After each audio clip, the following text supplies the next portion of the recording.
O desaparecimento de Timothy Pidson.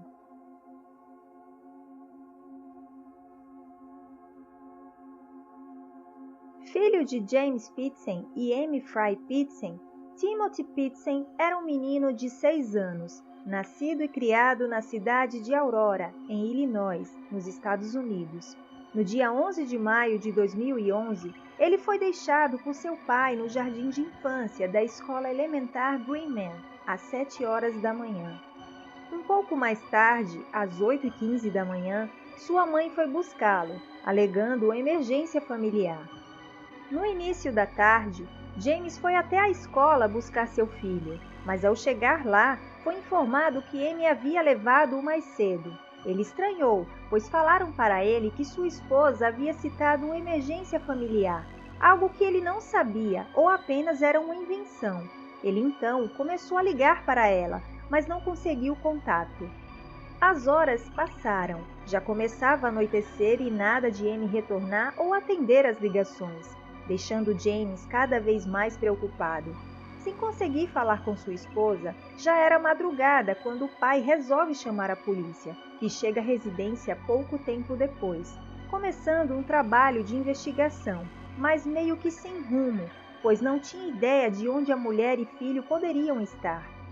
Nessa altura, a família toda já estava avisada, e todos obviamente preocupados.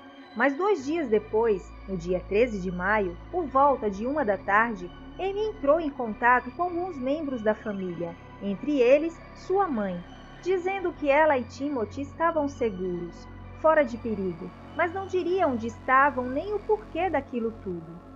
Nesse momento, a polícia mudou a investigação, passando de desaparecimento para um possível sequestro.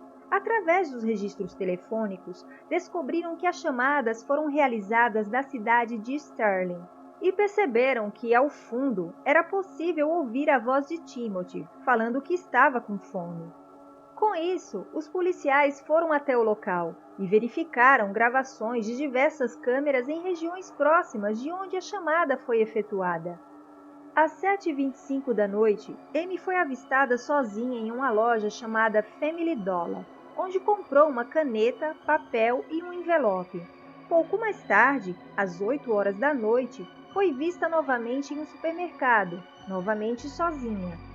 Na manhã seguinte, durante as investigações, a central de polícia recebeu uma ligação do hotel Rockford Inn, na cidade de Rockford, informando que o corpo de uma mulher havia sido encontrado pela faxineira em um dos quartos.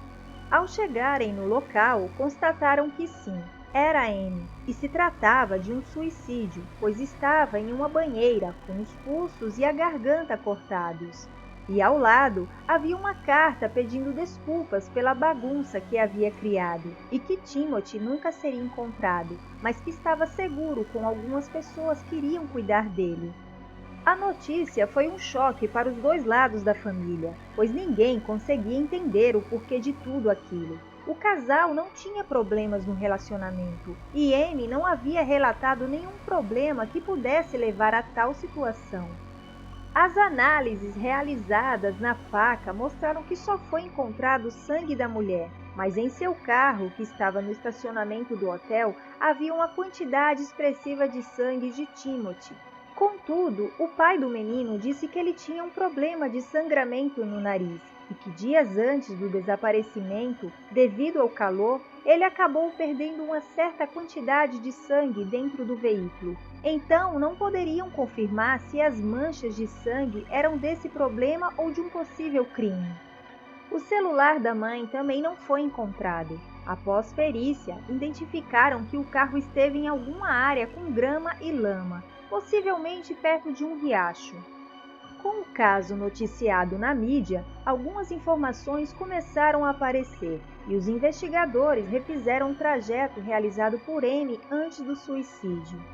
Segundo eles, no dia do sequestro às 10 horas da manhã, ou seja, algumas horas depois de pegar Timothy na escola, a mulher deixou o carro em uma oficina e um funcionário do local disse ter levado os 2 ao zoológico de Brookfield. Eles retornaram à oficina às 3 horas da tarde, pegaram o carro e ela dirigiu até um vilarejo chamado Gurney. onde se hospedaram no resort Key Lime Cove. Na manhã seguinte, os dois partiram para Wisconsin Dells, onde ficaram no Kalahari Resort. Por fim, no dia seguinte, foram vistos na câmera de segurança do caixa do resort, e essa foi a última imagem registrada do menino, ou seja, quando se hospedou no Rockford Inn, ela já não estava mais com Timothy. Anos se passaram e nenhum sinal do menino foi encontrado. Em 2013, o celular de Amy foi localizado próximo à Rota 78, ainda em Illinois. Uma nova busca foi realizada em toda a região, mas não acharam nada. As investigações não pararam e, em 2019, alguns residentes da cidade de Newport, em Kentucky, chamaram a polícia dizendo que havia um jovem vagando pelas ruas, aparentemente abalado. Ao encontrarem o rapaz, ele afirmou que seu nome era Timothy e que não sabia onde estava. Após a realização de testes de DNA, descobriram que era invenção e que o jovem se chamava Brian Michael Rennie, de 23 anos. Um ex-prisioneiro que havia cumprido 14 meses de detenção por roubo e vandalismo. Apesar de tudo, James Pitsen acredita que seu filho ainda esteja vivo e tem esperança de que um dia ele consiga encontrar o caminho de casa. O caso permanece em aberto até hoje, mas sem nenhuma nova informação sobre o paradeiro do menino. Mas e você? O que acha deste caso? O que será que aconteceu com Timothy? Por que será que sua mãe o sequestrou, entregou-o para alguém e depois se suicidou? Será que havia algum problema conjugal que ninguém sabia? Ou a mulher teve algum tipo de surto? Tem alguma teoria diferente? Deixe nos comentários. Caso tenha gostado do conteúdo e ainda não for inscrito, não esqueça de se inscrever, ativar o sino de notificações e curtir o vídeo, pois isso é de grande ajuda. E se quiser ver mais vídeos do canal, é só clicar no card na parte de cima de sua tela. Muito obrigada e até o próximo vídeo.